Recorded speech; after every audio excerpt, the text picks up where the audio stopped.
Welcome to the greatest podcast in sports betting entertainment. My name is Tanner Kern, certified G, bona fide stud, and you can't teach that. And this right here, this is G Money Grant Mitchell. We are here breaking down the NBA playoffs, a little Shannon Sharpe news, a lot of talk on Shannon Sharpe news, and you can't teach that. Bada boom, man, the people in the room. G Money Grant Mitchell, how you doing? I'm feeling like an adult, Tanner. You know, I'm 27 years old. People in the comments always say, who gave these kids podcast equipment, whatever. But I moved into a townhouse, as you know, about a month and a half ago. And over the weekend, my dad, my stepmom, my grandma came over. My grandma said that it was her first time visiting her grandkids' house. And like my mom's flying in this weekend to stay with me. And it's coming full circle very quickly. I feel like there are always stages of your life where you transition, and this is a big one. So I'm feeling pretty good. Bottom line, I guess. Can't complain.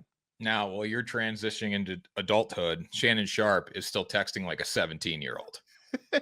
So I'm glad you said that, because I'm not going to lie. I did read these messages, and I immediately thought, I don't know, Shannon's what, 50, 55, somewhere around there? I was like, is that part of my brain? Is that part of my brain still going to be turned on when I hit that age? I feel like it's a little bit turned off now. I don't really text like that much. I guess maybe it's different if you're single, but yeah, these were some explicit messages.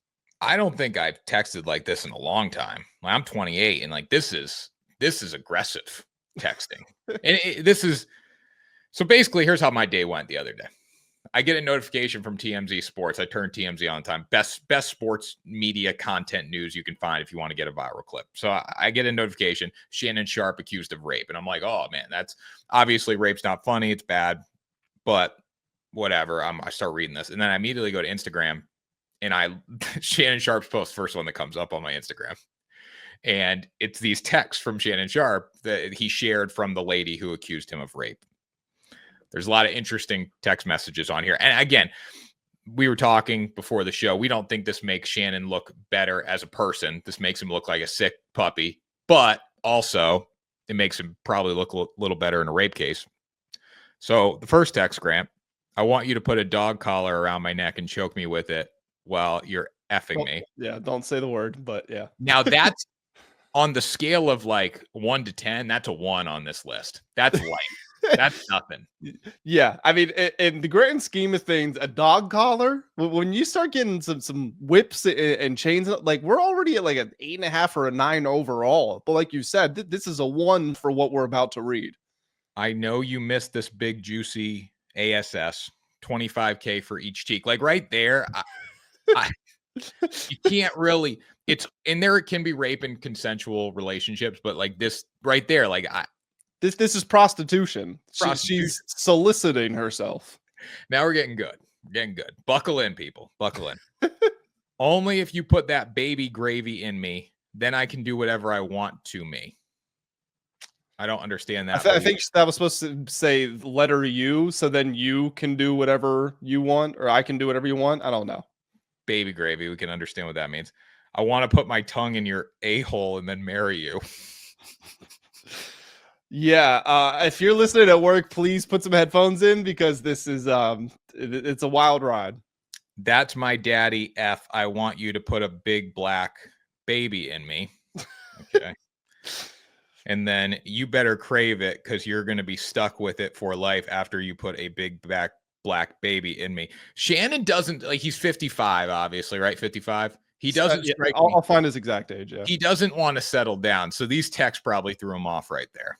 He's 56. Okay. So those were the texts that were released. It's hard when you get accused of rape and then you see those texts drop. It's hard to say there was rape involved, because obviously there was some financial incentives. Like it almost seems to me, I don't want to, this is just my outside perspective looking in. It seems like she was trying to get money through a baby, or she was trying to get money in some regard. Didn't happen. So we go the rape case.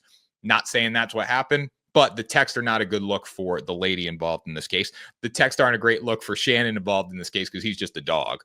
But anyways, Grant, what's your take? Yeah, so I do want to emphasize that this case is, or these allegations have just come out. First of all, prayers to everybody that's affected by this, whether it is true or whether it is false. If it's false, prayer to Shannon Circle, whatever. If it's true, prayer to her family. We don't know what happened. Like Tanner said, there can be rape in a consensual relationship. So we'll wait to see how this settles. Like we were saying off air, I don't know that these messages make Shannon look better as a person, just overall, that the fact that he is engaging in these, but at the same time, it's his personal life. And I don't think we should be here to judge him. What it does show is that there was, at least at some point, some sort of consensual relationship involved, because these messages start in 2023 and they run until 2025. According to the statement on Shannon's team put out, the final correspondence between them was the day after she said 25,000 for each cheek. So I don't know if the prostitution angle led Shannon to withdraw himself, or maybe they continue talking after that and the legal team is lying. Who really knows? I find it funny that the term that was repeated the most was big black baby. She was clearly obsessed with that. And I don't know. I'm not black. I don't know how I would feel reading that message, but it's just a weird thing to read. That's all I'll say. I mean, if you're the defense in this case, like Shannon Sharpe's lawyer, they got a lot of material to go off of it and put a defense up in defense of Shannon Sharpe. It's kind of interesting. I wonder if this is the same girl that was on Instagram Live with him when he was like, "Oh, Michelle." No, because this is Gabriella. This is Gabriella. Okay, I didn't read the rest of the lawsuit. The text kind of consumed me there. But we'll find out what's going to happen here. It should be an ongoing and interesting case. I'm sure they'll probably settle in some regard. Who knows? But Shannon will be on First Take on Tuesday, so that's something to know if you want to see what Shannon looks like post dropping the text. You know what? It's awesome though. No hesitation. Like as soon as the story breaks, he just drops that Instagram. They were ready. They were ready, which does, I don't know if they had this preemptively prepared, if they were talking behind the scenes, maybe she was trying to get some money or some settlement out of him beforehand, or maybe it's not about money. Maybe this did happen. And in that event, there was a conversation. I don't know. I just know that the optics of it with Shannon releasing these messages and with this lawsuit coming out maybe a week or so after it was reported he's expected to sign that $100 million media deal, the optics are in Shannon's favor right now, but at the end of the day, it means nothing, and we'll see what happens. When's nightcap going to be? It's normally every day, is it not? After the games. I don't know, but I would love to hear him and Ocho talking about these. Like Ocho talking about these texts with Shannon would just be electric content. When they were talking about the whole Michelle thing, Ocho was letting him have it. So yeah, definitely. Anyways, that's enough baby talk for the day. But if you guys want some sportsbook promos and some betting picks, make sure you guys, there's no real good way to transition that. If you guys want some sportsbook promos and some betting picks, make sure you go down to the links in the description below. Check out WSN.com, the World Sports Network, the #1 place to get your sports betting picks, promos, and sports betting content. You will become a better by reading the content on WSN.com. Grant, why do you check out WSN.com? I check out WSN.com because I post there. And if you have followed some of the things that I've said so far, Tanner, we were both, we said it on the show, but I also posted it on WSN.com. We took both the underdogs in the play-in tournaments the first day, and we took both of them the second day. One of them won, so that was big profit there. My favorite bets of the first round of the NBA playoffs, I had two big ones. They're both looking pretty good. We'll talk about them later on, but there's winning picks over there. Like Tanner said, there's bonuses. That can be bonus bets, profit boost, whatever it is. Go check it out, WSN.com.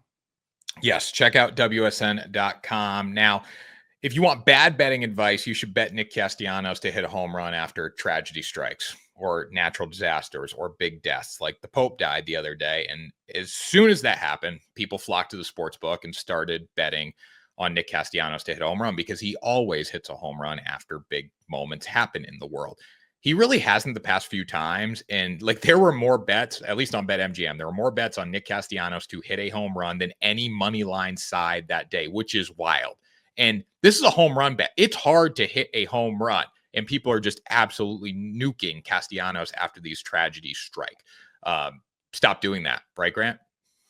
Yeah, I think the bit's a bit played out. It was cool when it was this kind of cult, not to sound like that guy who listened to an artist before they were famous and then they blew up. It's like, I only listen to their old stuff now that everybody likes them. I don't, not to sound like that, but when he was actually on this streak of hitting home runs during these huge tragedies, it wasn't a super popular thing. Now, it's getting to the point that sports books are locking the odds. They are not allowing anybody to bet on Castellanos. I don't know if you saw that, but when these big tragedies happened, they shut down the odds. So it's at the point that everybody knows, and it started to fade away. And I think we gotta let it go through its natural life cycle. If it picks back up again, then okay, we can follow it. But for now, we gotta just kind of stop assuming it's gonna happen. Yeah, we also have some next Pope odds. Now, the mainstream sports books, the one you're going to find on WSN, don't have these odds, but the offshore books do. You can bet on anything offshore, which is crazy. And we don't recommend betting on offshore, but for the sake of the argument, we need to talk about the next Pope odds. Cardinal Pietro from Italy, plus 275. Cardinal Luis Tagli from the Philippines, plus 500. Cardinal Matteo Zuppi, plus 800. Cardinal Mark Ouellette, plus 1,000. And then somebody quote tweeted it with anyone got insider info. I don't know anything about any of these gentlemen, these great gentlemen, but the Pope lives in Vatican City, yes, which is inside of Italy. So for a value bet, I will take Cardinal Angelo Scola at plus 2,000 because he is actually from Italy and he's 83 years old. They won't have to move him all that far. So I'll take the homegrown Pope as the next Pope. I wonder how much action like the sports books took on this bet, and then also how many people actually know the process of selecting a Pope who bet on it. I bet it's pretty low. Well, so this is the thing. If you are somebody who knows something about that, you can probably make a killing because we talk about this like I think the last time we talked about it was when the Olympics came around. If you really know stuff about those niche events that don't get many bets or people don't really follow them that much, then when the odds become available, you can make a killing. So if there's somebody who knows anything about this, they'll probably clean up.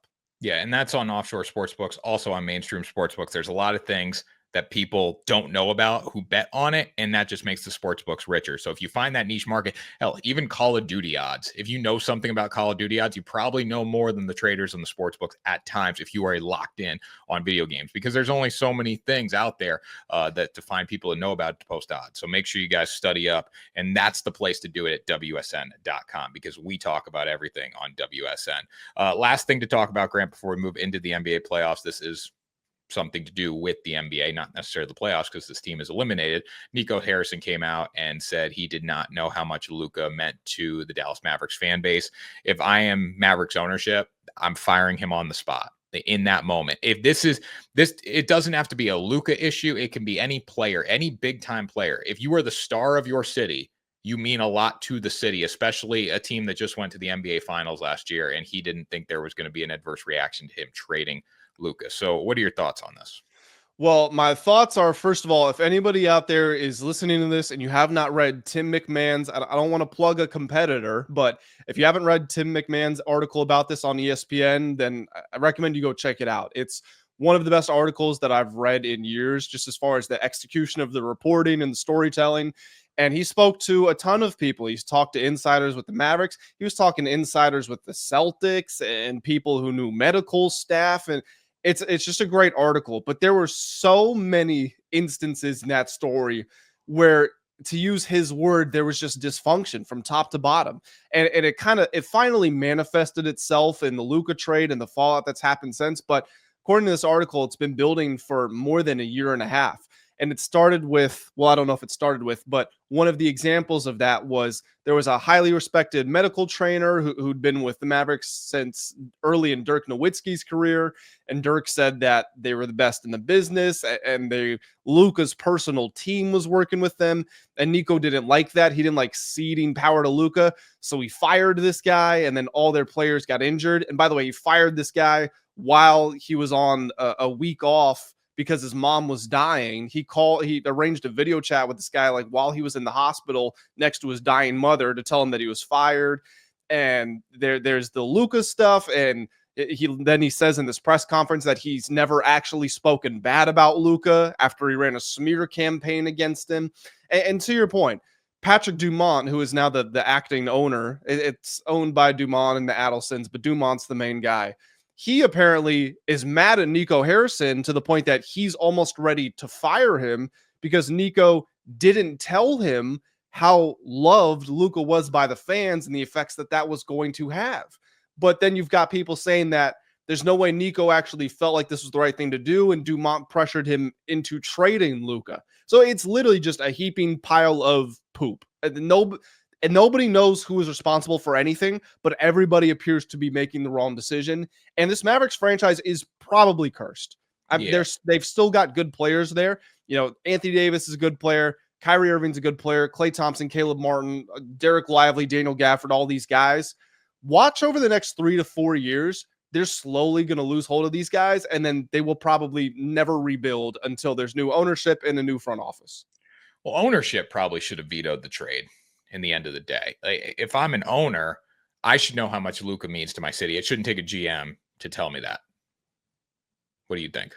It should. And I think one thing that Nico is really missing is someone, it might have been Tim McMahon again. Someone asked him a question about upholding his responsibility to the Dallas Mavericks, and they tied it back to the fact that Dirk was, I don't think he was an official member of the front office, but he played some role in the Mark Cuban regime even after he retired. He was involved in decision making or something like that. And then when the Adelsons and Nico came in, Dirk was no longer there. And the question was basically, how do you uphold the integrity of doing everything in the best interest of the Mavericks, but then you're not including the Mavericks' best player, somebody who's been an advisor before in that role? And Nico said that it's hard for me to really speak to the past and the culture of the team because I wasn't there. So I think what he is missing in all of this is Luka moved to America when he was 18 years old. He's from Slovenia, playing in Spain with Real Madrid, moves to America. I don't even know if he'd been to America before that. Comes to Dallas as an 18-year-old, and they literally watched him grow. They watched him make 5 first-team All-NBA lists. They watched him get them to the NBA Finals last year. Even if these concerns about his weight and drinking were valid, and I'm not saying they are, but even if they were, he's still their guy. He loved the fans. The fans loved him. And so for him to just omit that in his thought process about the fallout from the trade, I don't know what he was thinking. Well, you come in 2021, if you're Nico Harrison, this team's done great things in that time. I mean, they've built Luka Doncic up. They built them into a finals contender. They made it to the finals. His reputation was tarnished off one trade. I'm sure if you ask people of Dallas, what do you think of Nico Harrison prior to this trade? They say he's doing a great job. We're building this team into a championship contender. So he really just smeared his entire GM, reputation in one trade, which is crazy to say. And then doing the press conference and saying, I don't know, I didn't know what Luka meant to the city. That looks even worse. I would say, listen, Luka did not fit our long-term plans. Like, I would rather live with that statement because you're standing on business and you're saying, I don't believe Luka fit into what we wanted to do here long-term. And that sounds a lot better than I didn't know Luka meant a lot to this city. It does. I don't disagree. And Nico has said things like that. He said, I believe defense wins championships, and we will be competing for a championship in years to come. But you were in the finals last year. And if you want to talk about why the Mavericks lost that series, I was actually, funny enough, I was looking at some numbers just the other day because it was before the playoffs started. I wanted to analyze the defensive matchups between the Timberwolves and the Lakers because I just thought it was interesting trying to figure out who's going to be on who, what actions, blah, blah, blah. Luka in the playoffs last year as an isolation defender. So, everybody clear out. I got Luka. He only allowed, I think it was 0.65 points per possession, which is very low. Now, he was not a good pick and roll defender. He didn't do well some other stuff. And in the finals, the Celtics did abuse him a bit. But in the finals, he averaged 5 assists per game. Why was that? Nobody on Dallas could make a shot. Kyrie Irving, who is a 25 point per game scorer, 30 point per game scorer in the playoffs, was awful in the finals. Defense does win championships, and Boston's defense won them that. But it wasn't Dallas's defense that lost it for them. It was their offense. And when you think about the moves to add Klay Thompson and to retool the roster in the way you did, you had Quentin Grimes, you let him go. That's a different thing. But Grimes and Klay really fixed so many of the issues you had. So if we just rewind to a year ago and we're in that same final, Celtics Mavericks, but they have Klay Thompson and they have Quentin Grimes, I guarantee you it doesn't end in 5 games, because as silly as it sounds, their ability to shoot and shoot off the or shoot while moving, especially, it changes the way Boston has to defend and the things they can and can't do. And that opens up so much more. That opens up the corners. That was the biggest thing. Boston took away the corners. And I'm ranting a bit here right now, but it just doesn't make sense, any of it. It's totally hypocritical, talking out of both sides of his mouth. It ends in 6 games, Grant. It probably does. I'm not saying they would have won, but I'm saying it's not a blowout the way it was. And I think it was a blowout because of their offense more than their defense. Now, speaking of the Celtics, Grant, did you see the clip of Joe Mazzulla not letting the trainer go out and help Tatum and then yelling at him, get up? I did, yes. That's why Boston's City of Champions right there. Because no other prima donna coach in this league, and not saying he's prima donna coach, no other coaches in this prima donna league would be holding the trainer back from going out and helping their star player and then yelling at them to get up. That's why the Celtics are the balls. They're going to put belt to ass to this Orlando Magic team for the next whatever games, 3 games. That's all it's going to last. But Grant, the series that everyone's talking about right now, Lakers versus Timberwolves. Your Lakers. You come on here, you say Lakers are winning this series. It's going to be close games, but the Lakers are going to pull it out. I'm a little worried right now, Grant. I'm a little worried. Tell me why I shouldn't be worried about the Lakers. Okay. First of all, it's natural to be worried when the lower seed goes on the road and wins by 20, and it's just not competitive. So I get that. I get anybody feeling that way. I bet Lakers minus 1.5 games before this series started. So naturally, I am bullish on them. Don't know how bullish I am on that bet anymore, but I still have faith in the Lakers. And a lot of reasons that I kind of attributed to them getting blown out were validated by what I heard in the media. LeBron said that sometimes it takes a game or a half or a quarter, whatever, to get ramped up and to be at the level of intensity needed for the playoffs. So kind of confirmed that, as we always say, game 1 is a LeBron feel out game. So that's kind of what I thought. But then I also thought the team they didn't look engaged mentally and physically. And there's some numbers you can point to.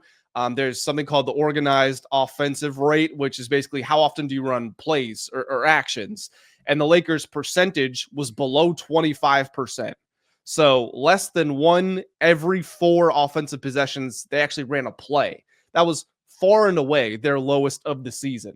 So you can blame Luka or LeBron, the ball handler. You can blame JJ Redick, whoever it was. They weren't mentally there. And like LeBron said, they probably weren't physically there as well. JJ Redick also said in his press conference that in hindsight, he talked with Nate McMillan and Scott Brooks and some of the other people on the staff that they probably should have scrimmaged more and more intensely than they did before game 1. So it seems like there's a consensus agreement that they just weren't ready to play, plain and simple.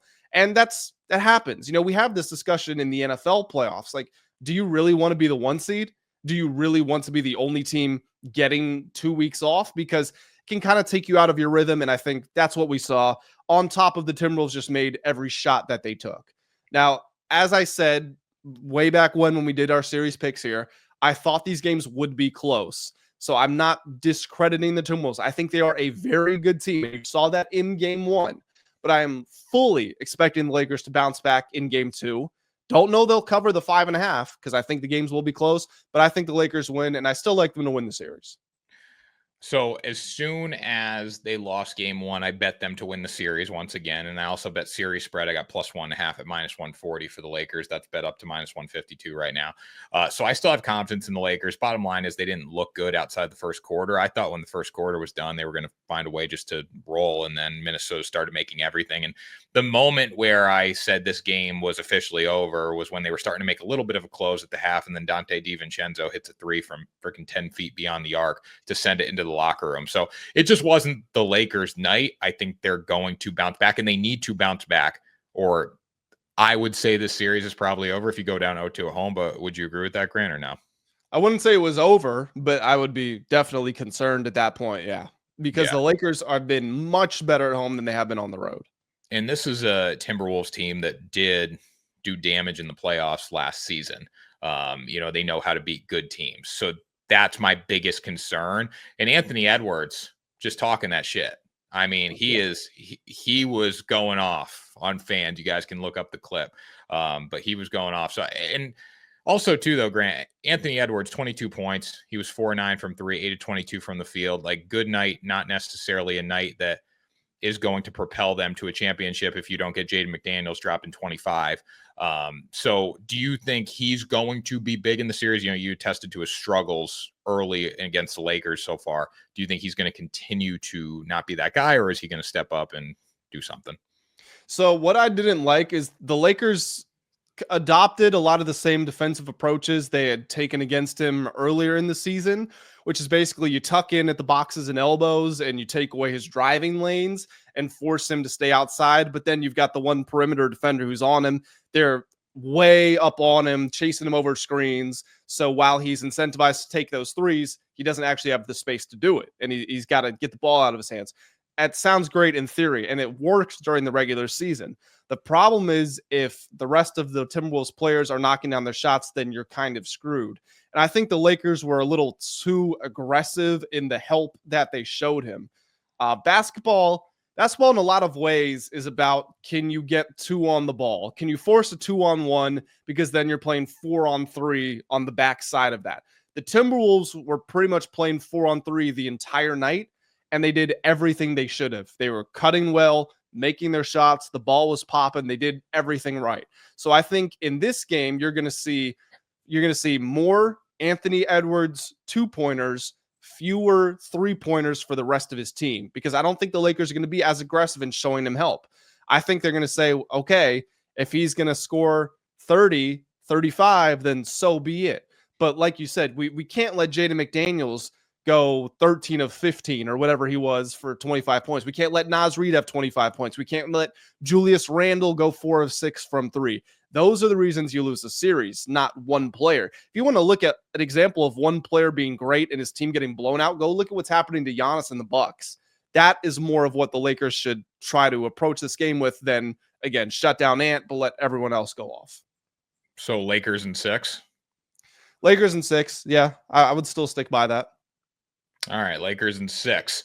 Now, a series that's been really interesting last night, awesome game between the Pistons and the Knicks. Cade Cunningham dropped 33. Jalen Brunson was also fantastic, dropped 37. But this is a game, if I'm the New York Knicks, I'm a little concerned because neither team necessarily played great. The Pistons kind of, they had Cade take over. The Knicks had Jalen take over. Pistons found a way to win the game. If the Knicks don't shoot well from 3, they are susceptible. And I think we saw that in this game. Pistons didn't shoot great from 3, but their stars just made plays when they had to. Is this a series? Because watching last night's game, Grant, I said the Pistons can win this series. Do you think this is one where we can see an upset? Well, if you remember before the series started, my favorite series bet of the first round was the Pistons at +1.5 or +2.5 games. If they get this thing to game 6, they win this bet. And I'm feeling great about that. I also bet the Pistons series price on top of that. I had, I think, 3 units on the series spread, 1 on the series line. And I'm feeling great about it. The Pistons have been the best team in this series, and I don't think it's been particularly close. I think they've been somewhat even, but the Pistons have always been ahead of that margin. The only thing the Knicks have done in this series is they had the great fourth quarter. They had the historic run. I think it was a 21-0 run in the fourth quarter of game 1. But they were losing 91-83 of game 1 going into the fourth quarter against this Pistons team that, as we've talked about, they won 14 games last year. This core unit of players, this is Cade Cunningham's first playoff experience. So the Knicks should have swept them, and that's not what's happening. It should realistically probably be 2-0 in favor of the Pistons. It's 1-1, and now we're going back to Detroit. And I don't like what I'm seeing with the Knicks as far as a lot of their game plan. Karl-Anthony Towns didn't take a shot after 5 minutes left in the third quarter in yesterday's game. And I don't even blame him for that. Jalen Brunson was ball hogging. Tom Thibodeau is running just very archaic offensive sets, not getting people involved, not maximizing his talent. And like we talked about before this series started, the way that the Knicks want to muddy up the game, they want to win the second chance points, they want to win the boards, be physical. Detroit wants to do the exact same thing. And if you bring a fight to their doorstep and it's one they can handle, they're going to fight back. And I think that's kind of what the Knicks are finding out in real time. Pistons dominated the glass last night, 48-34. They were 12-7 on the offensive glass, 36-27 on the defensive glass. And when I'm looking at just how this series has played out so far, I really do like your spread bet right now because I doubt the Knicks are going to be able to win 2 in a row in Detroit and then go back to New York and close it out. I think the Pistons are going to put up some fight.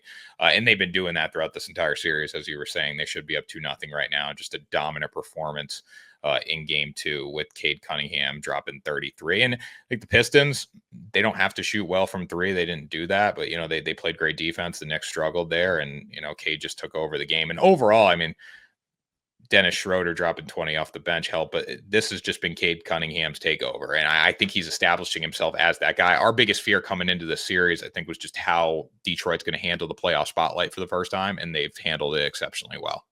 Yeah, you saw the playoff inexperience in the first game by allowing that run, and also in Cade just not shooting the ball well at all. That's gone. You mentioned it, 33 points. You saw what he did in this game. Those playoff jitters, butterflies, whatever, it's over. And I think the fact that the refs are calling fewer fouls at almost a historic rate right now, it helps the Pistons because they want to play this physical style, and the Knicks do too, but we've seen Jalen Brunson turn into a foul baiter. He's out there flopping. Him and Jokic have been really making me mad in these playoffs with how hard they're flopping.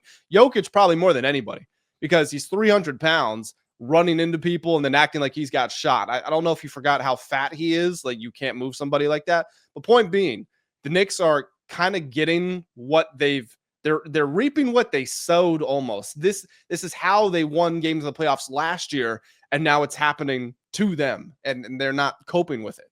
So who do you have in game 3? I haven't even looked at the spread, so I don't have a pick for that. I'll take the Pistons. Why not? They've been the better team.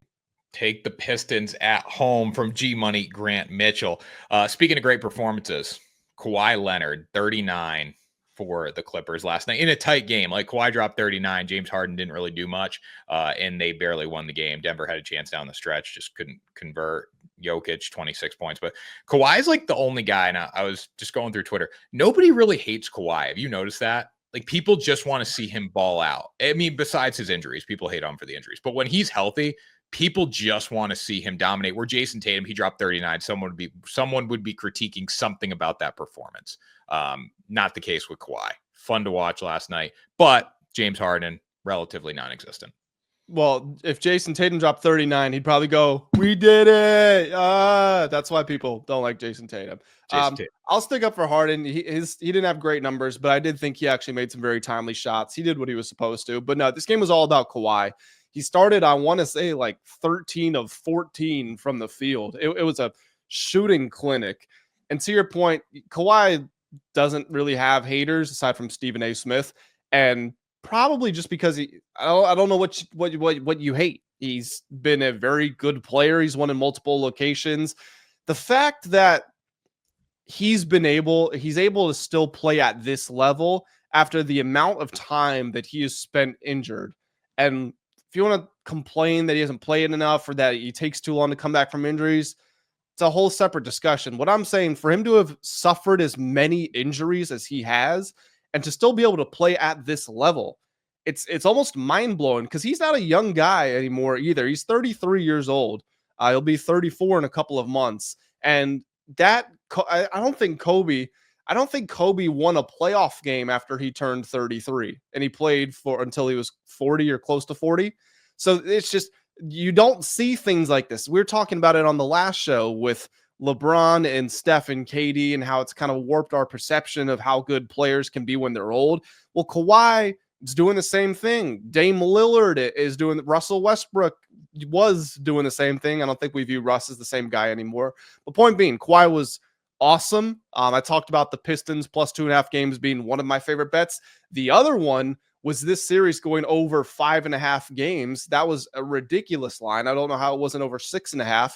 And these two games we have seen have been about as close as you can get. I mean, game 1 is a 2-point game. Game 2 is a 3-point game. So I'm feeling great about that bet as well. Do you think either of these teams can be legitimate contenders in the West, knowing their next round is going to be against the Thunder? I think both of them can be 100%.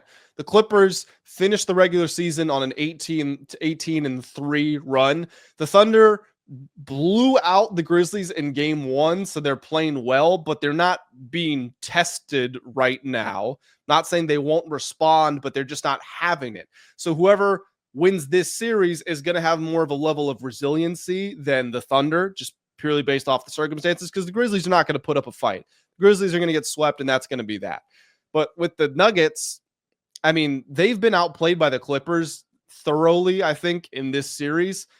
And they've been right there in both of them. That Jokic having the ball in his hand late in games is just kind of a cheat code, especially in the playoffs when he can play 42, 44 minutes per game and there's just no escaping him. He's got to get the ball in every possession, and they're probably going to generate good offense.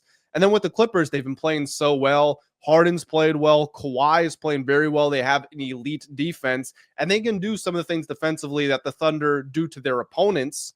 While the Thunder only have Shea is that truly elite scorer, the Clippers have two of them. And Norman Powell averaged 23 points a game. So, yeah, I think whoever wins this could absolutely beat the Thunder.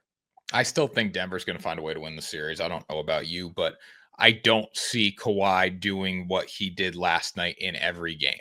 And there were a lot more areas for the Nuggets to improve last night than there were for the Clippers to improve. I think people have discounted the Nuggets since obviously the coach getting fired, but this Nuggets team still has another level they can achieve. As you were saying, they were outplayed in the first two games of the series. If they start to play up to their capability, there's no reason they shouldn't win this series.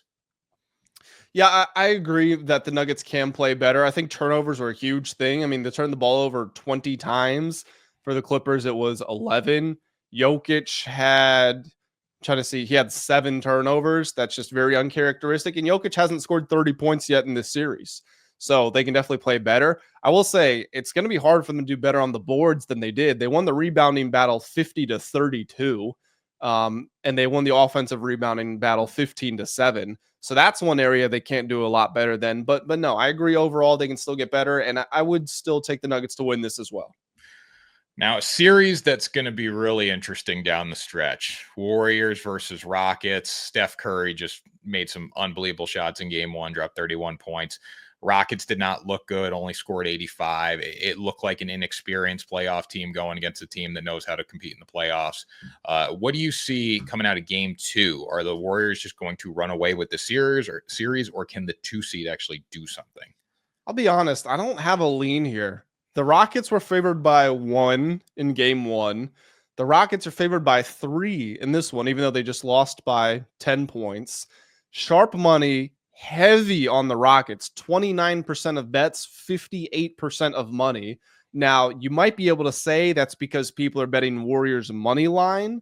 So I would have to look at the breakdown for that, but I don't know. I expected the Rockets to win game 1 because the Warriors were so beat up. Steph Curry, in a game in which your team only scores 95 points and it was played at a slow tempo and very physical, for him to score 30 the way he did is so impressive. That's like the equivalent of 40 or 45 in a game with 120 points. So I just don't know. I thought the Rockets were going to at least split, if not win both home games. The fact that they couldn't win game 1 and the fact Steph's still doing what he's doing and Jimmy Butler as well was good in that game, I don't know. I have no idea what's going to happen. I think the Rockets got to bounce back a little bit. I mean, 39% from the field to 47% for the Warriors. They shot 20% from 3. The Warriors shot 37.5%. They did dominate the rebounds, 52-6. They were 22-6 on the offensive glass, which is just insane. But if you can't convert second chance opportunities, you really have no chance of winning basketball games. You only score 85 points, you're not going to beat the Warriors. It's simple as that. There's a lot of areas to improve. Are they going to do it? That's the question. But there's a lot of areas to get better for them coming into game 2. And I don't really want to lay 3 points with the Rockets. It's like it's hard to bet against a Steph Curry team in the playoffs. But I think the Rockets need to play better. There's nowhere to go but up. Yeah, I mean, I agree. But the Rockets also have a terrible offense, and Golden State has at least the 2 best players, if not more than that. I mean, Şengün's probably the 3rd best in the playoffs. In the regular season, you'd say he's the 2nd best. You'd say he's better than Jimmy in the regular season, but in the playoffs, he's not. So, I mean, seriously, I'm just going to watch that game. I'm not betting anything. I will default to whatever you have to say because I do not have a lean. Now, the rest of these series, Milwaukee, Indiana, OKC, Memphis, Boston versus Orlando, Cleveland versus Miami, not a lot to talk about, in my opinion, but do you have any takes on any of these series? I mean, OKC, Memphis, Boston, Orlando, Miami, Cleveland, the spreads for the next game that's in those series are 12, 12 and a half, and 14 and a half. So who cares? Those are all 5-game series at worst. At least one of them is going to be a sweep. Maybe all of them will be sweeps. Bucks Pacers has some legs, I think, because Dame's coming back tonight. Well, potentially. Dame's potentially coming back tonight. It's only 4.5 point spread in Indiana. I am laying the points with the Pacers for game 2. I think that they showed me that they are on a different level in terms of just general athleticism and conditioning and togetherness than the Bucks are. They played with so much pace that the Bucks couldn't keep up with it. And they did what I was talking about with Anthony Edwards. They have said, Giannis, do whatever you want. We're going to put one guy on you. They're going to try, but they're not going to be able to defend you, and that's okay because nobody else on your team is going to be able to do anything. Kyle Kuzma didn't record a stat in game 1 in 21 minutes. No points, no rebounds, no assists, no steals, no blocks, nothing. And if you look at the breakdown of the minutes of the 4 top bench players, all got more minutes than all of the starters around Giannis. So Doc Rivers is like, I don't know what the hell my starters are doing. They're not here to play. I got to go to my bench. I think it's already a bit of a lost cause for them. I'll take the Pacers up 2-0. If Milwaukee can win game 3 at home, then maybe we can have a conversation about them being back in it. But I like where the Pacers are at. Kyle Kuzma, legendary stat line, 22 minutes, 0 for 5 from the field, 0 for 2 from free throw line. He had 2 fouls and 0 points. Pretty impressive. You know what's so Kuzma's 29 years old. In his sophomore season with the Lakers, which was in 2018-2019, 33 minutes per night, 46% shooter from the field, averaged 19 points, 5.5 rebounds, 2.5 assists. He was legitimately a good player. I don't know if you remember this. There was a legitimate comparison between him and Jason Tatum. Who's better? Like you could make an argument Tatum was winning, but there was a real argument for Kuzma. And then obviously his numbers take a step back when Anthony Davis and LeBron show up, but he was the 3rd best player when they won the finals. This was not that long ago. This was in 2020. He's 29 years old. He can't play. I think he's just gotten, I think he accomplished the 2 things he wanted. I think because he was a 4-year guy at Utah, was drafted at the end of the 1st round. I think he wanted to win a title, which he did. I think he wanted to get a bag, which he did. And I think he's checked out now because he is awful. But like, at what point? I mean, a lot of these guys are driven off winning games. Don't get me wrong. Like, you look at Kobe, you look at Jordan, you look at LeBron, like all the money in the world, but like they still have the drive to be the best. If you're Kyle Kuzma right now, like what's the point of waking up to play basketball? You got $1 million, you got $100 million in the bank if you didn't blow it. You got a ton of money. You got endorsements. You won a championship. Where is the drive coming from? You're a secondary guy, and you're not on a team that's not going to win a championship. It's got to be hard from that angle to have that hunger. I guess, yes, and I've never been in a position to be fortunate enough to have received as much of these people have. And like, you'll probably know what I'm talking about, the McGregor quote, which is, it's easy. I think it's something along the lines of, it's easier to sleep in the streets and fight than waking up in satin sheets or something like that. So I get it. I do get that angle of it. But I feel like if you're a professional athlete, it's because you fell in love with sports as a kid. And even right now, I was having a conversation with my buddies the other day. Like, I miss playing organized sports. I might sign up for a men's league. It's something that's just fun to do. And when you are there, you know, we were both college athletes. You're just in a competitive mindset. You know, if we're playing Connect 4 right now, I want to win. So I've never made $100 million. I don't know what it's like, but I feel like I feel like at some point the character inside of you has to come out and reveal itself. And my character, not saying I'm a better person than Kyle Kuzma or anything like that. I'm just saying anytime there's any sort of competition, the things that make me who I am come out, and I'm competitive. I want to win. So I don't know if that's like that for these guys who make all these money or not. You should. I mean, there's some that are like that, and there's some that probably aren't. There's some that are financially driven, and once you get the bag, it's hard to get it going again. And I think my biggest thing is like, yo, to the fans. That's the thing. Like, if you can't take it up to the next level for the fans, that's the issue. And Grant, you mentioned Jason Tatum compared to Kyle Kuzma. That's blasphemy. It's always been blasphemous. Well, okay, let me pull Jason Tatum is the greatest basketball player to ever step foot Okay. on an NBA floor, Grant. Okay, so we're getting a little muddy in the waters when we bring up Kyle Kuzma in the same sense. Okay, so Tanner, obviously, don't get me wrong. I'm not saying Kuzma is better than Tatum, but in their sophomore seasons, so 2018, 2019, points per game, Kuzma 8 or 19, Tatum 16. Field goal percentage, Kuzma 45.6, Tatum 45. Tatum was a much better 3-point shooter. Rebounding, Tatum 6, Kuzma 5.5. Assists, Kuzma 2.5, Tatum 2.1. Blocks and steals were the same. The Celtics were a better team at that point than the Lakers were, but it was a legitimate conversation, and Kuzma was a better scorer. Tatum also I came didn't say to that. the league. Kuzma scored more. Tatum was more polished, but Deuce wasn't born yet, was he? Or was he? In Jason Tatum 2018-19, no. He became better when Deuce was born, number one. Number two, he also was like 15 years old when he came to the NBA. So we got to factor that in. Yeah, he was. And then the third year is when he took the leap. He went from 15.7 points his second year to 23.4 in his third year. Which would have been his senior year of college. So, yes. Yeah. So, I mean, it's King Tatum, man. Tatum is that guy. King Tatum. That's he wasn't even the finals MVP last year. He wasn't even the conference finals MVP. If they go the finals this year, you know who's going to be the MVP? Not Jaylen Brown. Kristaps Porzingis. Maybe. Who knows? But you should see. Did you watch the Magic game, Grant? Did you see some of the shots the fadeaway turnaround jumpers he was making? I watched the highlights. I wasn't watching that game. I knew what was going to happen. It's beautiful. Nobody else can do it like Jason Tatum, Grant. They were losing at halftime. So I will say, I think Jason Tatum has one of the most hated players in the league by far, but the people who defend Jason Tatum will defend him to the death. Yeah. Yeah. Like with, what's his name? Kawhi. Like, people want to root for Kawhi, but like nobody's going to defend Kawhi to the death. Like, there will be people that will stand on stage and be like, Jason Tatum is the greatest player to ever step foot on an NBA floor. That is not crazy to hear from Jason Tatum fans. Tanner, you said he was making these amazing shots against Orlando. He was 8 of 22, one of 8 from 3.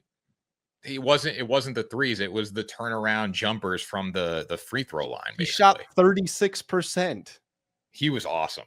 Like, just the shots that he didn't have to be good. They're playing against the Magic, but the shots that he made were unbelievable. Well, yeah, he doesn't have to be good when Derek White turns into Steph Curry every playoffs. Yeah, we can play through. The problem is, here's the thing that you guys aren't used to. Like, even you Laker fans, you're not used to this. Like, you guys have to play through Bron and whatever. They'll play through LeBron. They play through Luka. You got to play through those guys. We can play through Peyton Pritchard and Sam Hauser and go all the way to the conference finals. Sam Hauser played 9 minutes last night. But we didn't need to play him. But we can play through Sam Hauser if we want to. We don't have to. Jason Tatum doesn't. He's on vacation right now until game 1, probably realistically game 5 of the conference finals. Yeah, well, he better hope that Jaylen Brown shows up. He doesn't. Jaylen Brown should be resting right now. Jaylen Brown should legitimately be resting. I can't believe they're playing him. Yeah, just give him this round off. You're going to win anyway. Yeah. But anyways, Grant, that was Ride the Line for April 22nd, 2025. We talked Shannon Sharpe. We talked NBA. We talked the Pope. Talked a lot of things today. Yes. Go out there. Vote for next. Not vote. Vote? No. Bet your next Pope odds. Don't do that, actually, because it's offshore and offshore is bad. But let us know in the comments. Who are you taking for your next Pope? And we'll come back and we'll tell you if you're right. Grant, take us out of here. Guys, that's going to do it for this episode of Ride the Line. Before you get out of here, please hit the like button, hit the subscribe button as well. Tanner and I will be back with updates on Shannon Sharpe and who the next Pope is. Until next time, we enjoy you all, and thank you for joining us on Ride the Line.